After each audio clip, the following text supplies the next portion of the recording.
नमस्कार विद्यार्थियों, स्वागत है आप सभी का मध्य प्रदेश बोर्ड वार्षिक परीक्षा पेपर 2023 2 मार्च के लिए बस इतना पढ़ लो।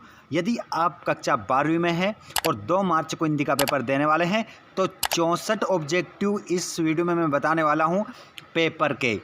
तो दम है तो इनके उत्तर देकर बताओ। जल्दी से जितने भी टॉपर हैं, जो भी टॉपर बनना चाहता है भाई, इन 64 ऑब्जेक्टिवों के उत्तर बताना है। जल्दी से लाइव क्लास में जुड़ जाइए। ऑल स्टूडेंट क्लास 12th वाले 2 मार्च को हिंदी का पेपर देने वाले सभी स्टूडेंट्स जल्दी से लाइव क्लास में जुड़ जाइए और इस वीडियो को अपने सभी दोस्तों को शेयर कर दो। ज़्यादा से ज़्यादा स्टूडेंट्स के हमारे लाइव चैट में कमेंट आना चाहिए। 32 दूनी 64 ऑब्जेक्टिव यहाँ पर मैं आपको बताऊंगा। इन 64 ऑब्जेक्टिवों को यदि आपने पढ़ लिया तो गारंटी के साथ कह रहा हूँ, आपके पेपर के जो ऑब्जेक्टिव टाइप क्वेश्चन आएंगे वो पूरे के पूरे बन जाएंगे। 32 ऑब्जेक्टिव आपके बन जाएंगे साथियों, पूरे सही हो जाएंगे यदि आपने इन 64 के सही उत्तर दे दिए। चलिए, तो 64 ऑब्जेक्टिव के उत्तर देकर दिखाओ यदि आपको टॉपर बनना है तो। चलिए, अब बिना देर के हम स्टार्ट करते हैं। आगे भी इसी प्रकार अपडेट आप पाना चाहते हो और भी मैं आप लोगों के लिए क्लासें लेकर आने वाला हूं। महा मैराथन क्लास आप लोगों के लिए आने वाली है कक्षा 12वीं की, जिसमें से आपका एक भी क्वेश्चन बाहर नहीं होगा। 2 मार्च के लिए महा मैराथन क्लास आपको प्रोवाइड करवाई जाएगी।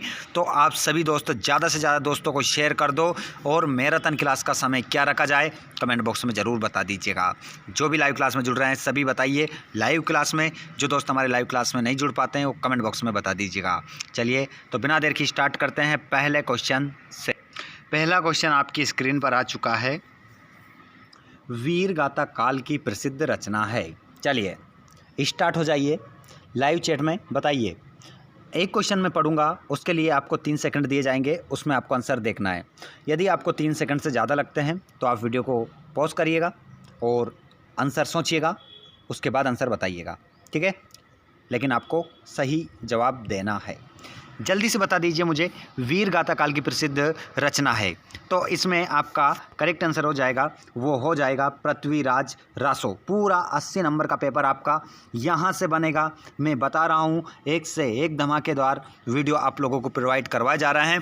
चैनल को सब्सक्राइब जरूर करिए, अपने सभी भाई बहनों को, अपने सभी क्लास वाले स्टूडेंट्स को शेयर कर दीजिएगा, अपने कोचिंग वालों को, अपने स्कूल वाले सभी स्टूडेंट्स तक आप ये वीडियो ज़रूर पहुँचाएँ। आकाश में कौन उड़ रहे हैं? आकाश में कौन उड़ रहे हैं? तो आकाश में उड़ रहे थे बगुले। क्या उड़ रहे थे? बगुले उड़ रहे थे, ठीक है। अगला क्वेश्चन, भक्तिन कहाँ की रहने वाली थी? चलिए आंसर बताइए। ये क्वेश्चन आया भी है पहले, ठीक है, बोर्ड परीक्षा में ये क्वेश्चन पूछा गया है, ठीक है। भक्तिन कहाँ की रहने वाली थी? बिल्कुल झूसी आपका राइट आंसर हो जाएगा। नेक्स्ट क्वेश्चन, सिल्वर वेडिंग कहानी के नायक का नाम था? सिल्वर वेडिंग कहानी के नायक का नाम था यशोधर बाबू। यशोधर बाबू करेक्ट आंसर हो जाएगा। नेक्स्ट क्वेश्चन देखेंगे, कहानी का पहला तत्व होता है। जल्दी से बताइए। कहानी का पहला तत्व जो होता है वो होता है कथानक। उर्दू और फारसी की छंद शैली कहलाती है। उर्दू और फारसी की छंद शैली कहलाती है। जवाब दीजिए जल्दी से, लाइव क्लास में जुड़ने वाले। करेक्ट आंसर होगा रुबाई कहलाती है। नेक्स्ट क्वेश्चन देखेंगे, पूरे के पूरे 64 प्लस क्वेश्चन हमारे कंप्लीट होंगे। बिल्कुल आप सभी के कमेंट पढ़े जा रहे हैं, ऑल स्टूडेंट्स लाइव क्लास में जुड़ने वाले। अगला क्वेश्चन है, रिक्त स्थान की पूर्ति करना है। एक भी क्वेश्चन आपको गलत नहीं करना है, सभी क्वेश्चन के जवाब आपको सही देना है। हरिवंश राय बच्चन की प्रथम कृति थी। बताइए, हरिवंश राय बच्चन की पहली रचना कौन सी है? जल्दी से जवाब दीजिए। जल्दी से जवाब दे दीजिए। यहाँ पर आपको ऑब्जेक्टिव भी मिलेंगे, 2 ऑब्जेक्टिव, लेकिन मैंने नहीं दिए हैं। देखता हूँ कितने टॉपर हैं जो इसका जवाब दे रहे हैं। बिल्कुल जल्दी से, बिल्कुल 13 द्वार। क्या हो जाएगा? 13 द्वार करेक्ट हो जाएगा। नेक्स्ट क्वेश्चन, फांसी जैनेन्द्र कुमार का प्रसिद्ध है क्या? फांसी जैनेन्द्र कुमार का क्या प्रसिद्ध है? तो जो फांसी है ये क्या है? कहानी संग्रह, कहानी संग्रह, कहानी संग्रह लिखेंगे, ठीक है। तीसरा वाला, जूझ कहानी लड़ते जूझते किसान मजदूरों के की झांकी है, बोलिए खालिस्तान में क्या आएगा?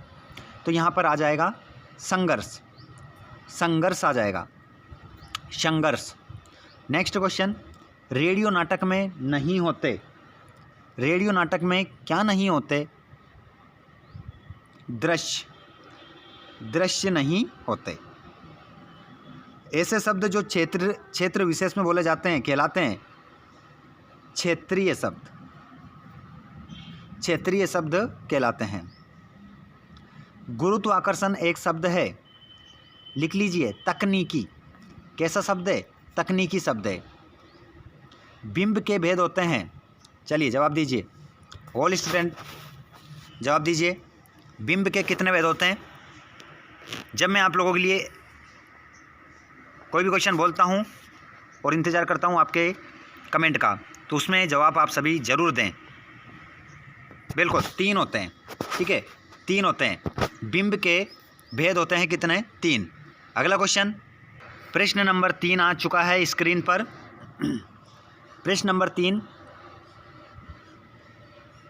बिल्कुल स्टूडेंट्स, झिलमिल दह, झिलमिल दह नील जल में, किससे मिलाएंगे? नील जल में। शहर के बच्चे का असल नाम? चांद सिंह। मोहनजोदड़ो और हड़प्पा, अंदर बाहर शब्द युग्म, समाचार लेखन, उल्टा पिरामिड शैली, शब्द और अर्थ का संबंध, शब्द शक्ति। ये हमारी जोड़ी हो गई। चलिए नेक्स्ट क्वेश्चन देखिए। चलिए नेक्स्ट क्वेश्चन, बच्चे किसकी प्रत्याशा में होंगे? बच्चे किसकी प्रत्याशा में होंगे?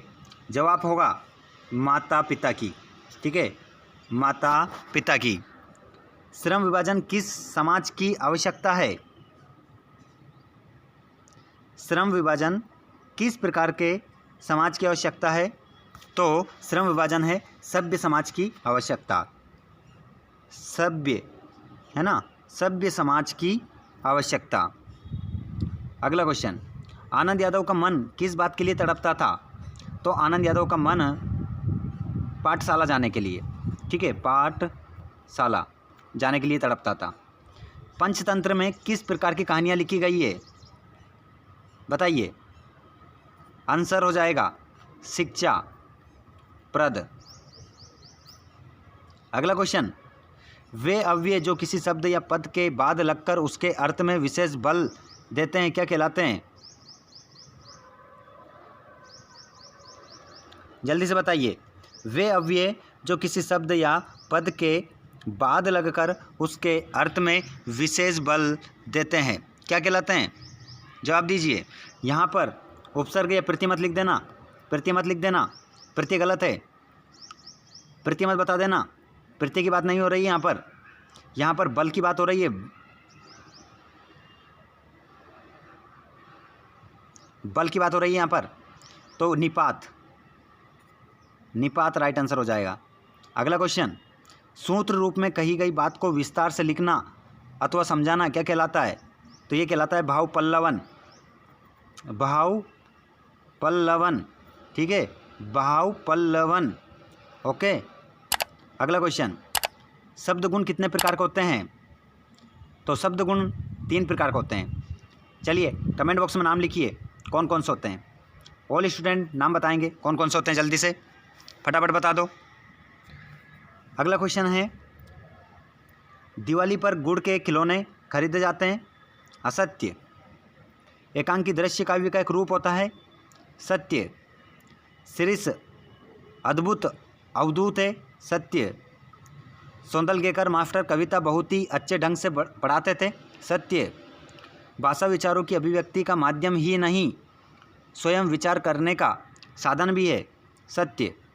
बिंब विधान में भावनाओं को उत्तेजित करने की शक्ति होती है, बिल्कुल होती है। ये हो चुके हैं हमारे कितने 32 ऑब्जेक्टिव, 32 और देखेंगे। ठीक है, ज़्यादा से ज़्यादा दोस्तों को शेयर करिए, ज़्यादा से ज़्यादा दोस्त हमारे 12वीं वाले जुड़ना चाहिए, क्योंकि वार्षिक परीक्षा 2 मार्च के लिए बहुत ही ज़बरदस्त वीडियो, एक से बढ़ के एक वीडियो आपको प्रोवाइड करवाया जा रहा है ऑल सब्जेक्ट के। तो आप चैनल को सब्सक्राइब करिए और वीडियो पसंद आ रहा हो तो लाइक कर दीजिएगा। जितने भी स्टूडेंट्स जुड़ रहे हैं क्लास में, लाइक कर दे ज़्यादा से ज़्यादा अपने सभी दोस्तों को। अगला प्रश्न देखेंगे, हिंदी कविता का जागरण काल किस युग को माना जाता है? तो हिंदी कविता का जागरण काल माना जाता है भारतेंदु युग को। भारतेंदु युग को हिंदी कविता का जागरण काल माना जाता है। अगला क्वेश्चन, उषा का अर्थ है, बोलिए जल्दी से, उषा का क्या अर्थ होता है? ऑल स्टूडेंट जवाब दीजिए, जिससे पता चल सके कितनी तैयारी है आपकी, कितने पानी में हो। भौर, इसका अर्थ क्या होता है? भौर। अगला क्वेश्चन, किशोरों की टोली पानी दे मैया कहकर किस सेना के आने की सूचना देती थी? दीजिए जवाब। बिल्कुल, उम्मीद करता हूँ इसका जवाब तो सभी देंगे। बिल्कुल बिल्कुल, इंदर सेना। इंदर सेना राइट हो जाएगा। अगला क्वेश्चन, यशोधर बाबू के विवाह की वर्षगांठ थी, बोलिए। यशोधर बाबू अपने विवाह की कौन सी सालगिरह मना रहे थे? 25वीं। ठीक है, नेक्स्ट क्वेश्चन देखिए, रेडियो नाटक में नहीं होते, रेडियो नाटक में क्या नहीं होते? दृश्य नहीं होते। ठीक है, सूर्योदय हो गया में शब्द शक्ति है, बताइए। सूर्योदय हो गया कौन सी शब्द शक्ति है? बता दीजिए जल्दी से। यहाँ पर है सूर्योदय हो गया, व्यंजना शब्द शक्ति, गड़बड़ मत कर देना, क्योंकि सूर्योदय हो गया किसी भी व्यक्ति से बोलोगे, सभी के लिए इसका अर्थ क्या होता है? अलग अलग होता है। इसके कम से कम 10 अर्थ हैं। अब कैसे हैं कमेंट बॉक्स में पूछोगे तो बता दूंगा। ठीक है, कैसे हैं 10 अर्थ इसके, 10 क्या 50 अर्थ हैं इसके। अगले क्वेश्चन देखिए, उमा शंकर जोशी का उपनाम बताइए। उमा शंकर जोशी का उपनाम क्या है? तो लिख लीजिए आंसर, वासुकी। उमा शंकर जोशी का जो उपनाम है वो वासुकी उनको कहा जाता है। महादेवी वर्मा को काव्य संग्रह के लिए ज्ञानपीठ पुरस्कार मिला, कौन सी रचना पर मिला? यामा, यामा पर। ठीक है, अगला क्वेश्चन, मोहनजोदड़ो में लगभग कुएं थे, मोहनजोदड़ो में कितने कुएं थे? तो लिख लीजिए आंसर, 700। किसने? 700 कुएं हैं। अगला क्वेश्चन, विशेषीकृत रिपोर्टिंग करने वाले रिपोर्टर को का दर्जा दिया जाता है, बताइए। तो विशेषीकृत रिपोर्टिंग करने वाले रिपोर्टर को संवाददाता का दर्जा दिया जाता है। अगला क्वेश्चन, संक्षेपण, उत्तर लिख देता हूँ यहाँ पर पहले। संक्षेपण का सामान्य अर्थ है संक्षेप में कहना, है ना। संक्षेपण खालिस्तान में आ जाएगा आपका। अगला क्वेश्चन, पोंछा एक शब्द है, पोंछा एक कैसा शब्द है? तो लिखिएगा क्षेत्रीय, क्षेत्रीय शब्द है ये। ठीक है, नेक्स्ट क्वेश्चन, बिंब शब्द अंग्रेजी के का हिंदी रूपांतरण है, तो इसमें आंसर हो जाएगा इमेज का। किसका? इमेज का। बिंब शब्द अंग्रेजी के इमेज का हिंदी रूपांतरण है। अगला क्वेश्चन, दिन का पंक्ति मिलाइए, जोड़ी को मिलाइएगा। दिन का पंक्ति जल्दी जल्दी चलता है, भक्तिन का वास्तविक नाम क्या था? लक्ष्मीन। वसंत पाटिल शरीर से दुबला पतला, और कहानी का केंद्र बिंदु मिलाइए। मैं रुक जाता हूँ, बताइए आंसर। देख रहा हूँ सभी के कमेंट। कहानी का केंद्रीय बिंदु कथानक, तो निपात है। कवित्व में 4 चरण होते हैं। चलिए नेक्स्ट क्वेश्चन की ओर बढ़ते हैं। अगला क्वेश्चन है आपका, स्क्रीन पर नज़र आएगा, शेयर कर दो सभी को। जो भी स्टूडेंट्स हमारे जुड़ते जा रहे हैं, शेयर कर दो भैया अपने सभी दोस्तों को, अपने कोचिंग वाले दोस्तों को शेयर कर दो। 2 मार्च के लिए ज़बरदस्त वीडियो होने वाला है, बहुत ही धमाकेदार वीडियो आप लोगों के लिए होने वाला है। पूरा क्वेश्चन पेपर आपका बनेगा यदि आप वीडियो को लास्ट तक देखते हैं तो। और कौन दोस्त हमारे लाइव क्लास को रोज डेली देखता है, कमेंट बॉक्स में लिखिएगा भैया। सारे लिखिए जो देखता है, और जो नहीं देखता है चैनल को सब्सक्राइब करो और आप भी लाइव क्लास में डेली जुड़ो। अगले क्वेश्चन को देख लो। स्लेट पर क्या मलने की बात कही गई है? बोलिए, जवाब दीजिए। स्लेट पर क्या मलने की बात कही गई है? तो लाल खड़िया चाक, लाल खड़िया चाक, ठीक है, लिख लीजिएगा उत्तर में। दूसरा, मनुष्य पर धन की और चेतन पर किसकी विजय होती है? बताइए किसकी विजय होती है? तो यहाँ पर आंसर हो जाएगा जड़ की। तीसरा, किशन दा का वास्तविक नाम, किशन दा का वास्तविक नाम क्या था? यहाँ पर लिख रहा हूँ, आप बताइए तब तक। कृष्णानंद पांडे, कृष्णानंद पांडे। और संपादकीय पृष्ठ पर प्रकाशित होने वाले संपादकीय को क्या कहते हैं? तो संपादकीय को कहा जाता है अखबार की आवाज़, अखबार की आवाज़ कहा जाता है। नेक्स्ट क्वेश्चन, निरर्थक शब्द युग्म का कोई एक उदाहरण दीजिए। तो निरर्थक शब्द युग्म का एक उदाहरण देना है जिसका कोई अर्थ ना हो, ऐसा ये जोड़ा बताना है। तो लिख बता देते हैं, अंट शंट, ये जोड़ा है अंट शंट, है ना। जिन दोनों शब्दों का कोई अर्थ नहीं है लेकिन फिर भी प्रयोग किया जाता है, ऐसा जोड़ा है। ऐसा लघु वाक्यांश जिसके प्रयोग से भाषा में सौंदर्य उत्पन्न होता है क्या कहलाता है? बताइए, जवाब दीजिए। लिख रहा हूँ मैं तो मुहावरा, मैं तो लिखूँगा ऐसे ही, मैं तो बताऊँगा। लेकिन आप अगर सपने देख रहे हैं ना टॉपर बनने के, तो जो क्वेश्चन पूछे जा रहे हैं ना उसके आंसर आना चाहिए बिल्कुल। नेक्स्ट क्वेश्चन, किस कवि की पहचान एक बिंब धर्मी कवि के रूप में है? क्वेश्चन नंबर 7वां, किस कवि की पहचान एक बिंब धर्मी कवि के रूप में है? दीजिए, जवाब दीजिए जल्दी से, जवाब दो जल्दी, इंतजार कर रहा हूं मैं आप लोगों का। आंसर हो जाएगा शमशेर बहादुर सिंह, शमशेर बहादुर सिंह, इसका 7 वाले का उत्तर। चलिए अगला क्वेश्चन, अगला क्वेश्चन, सत्यपत्य कवि ने हारकर बात को खील की तरह ठोक दिया। सत्य बात है, ठोका था। कविता जो अपने पढ़ा था ना पाठ में, उसमें पाठ पढ़ा होगा आप लोगों ने भी, सही बात है। द्विवेदी युग के प्रवर्तक महावीर प्रसाद द्विवेदी हैं, ये भी सही बात है। डॉक्टर भीमराव अंबेडकर जाति प्रथा के समर्थक थे, जाति प्रथा के समर्थक नहीं थे। कहाँ थे? विरोध किया उन्होंने। मिस्र और सुमेर में चकमक और लकड़ी के उपकरण इस्तेमाल होते थे। तो यहाँ पर आपका भी ये भी क्या हो जाएगा? सत्य हो जाएगा, चौथा वाला भी, ठीक है। और निरक्षरों के लिए मुद्रित माध्यम बहुत उपयोगी होता है। जी नहीं, अंधों के लिए होता है वो तो। अगला, माधुर्य गुण का संबंध चित्त की उत्तेजना वृत्ति से होता है। जी नहीं, ये तो ओज गुण का होता है काम, ठीक है। तो आपका 5वां छठा क्या है? असत्य। और 5वां छठा असत्य, और तीसरा भी क्या है आपका? असत्य। बाकी सब सत्य हैं, ठीक है। 3 असत्य 3 सत्य, ध्यान रखिएगा, ठीक है। ये पूरे 64 के 64 क्वेश्चन आपको करवा दिए हैं। अगर आपने इतना पढ़ लिया है तो मैं गारंटी के साथ कह रहा हूँ आपके 32 ऑब्जेक्टिव गलत नहीं होंगे। इनको पढ़िए। वीडियो पसंद आया हो तो एक छोटा सा लाइक कर देना, प्यारा सा कमेंट करके बता देना। इस वीडियो को आप कहाँ से देख रहे हैं, कौन से ज़िले से देख रहे हैं, लिखिएगा ज़रूर, बताइएगा कमेंट बॉक्स में। और चैनल को सब्सक्राइब नहीं करा है ना तो रोज़ डेली 2 मार्च तक महा मैराथन क्लास में जुड़ने के लिए चैनल को सब्सक्राइब कर लो, घंटी के बटन कॉल पर कर लो ताकि आपको वीडियो मिल सके। ओके स्टूडेंट्स, शेयर कर दो अपने सभी दोस्तों को, चैनल को सब्सक्राइब कर लेना। धन्यवाद।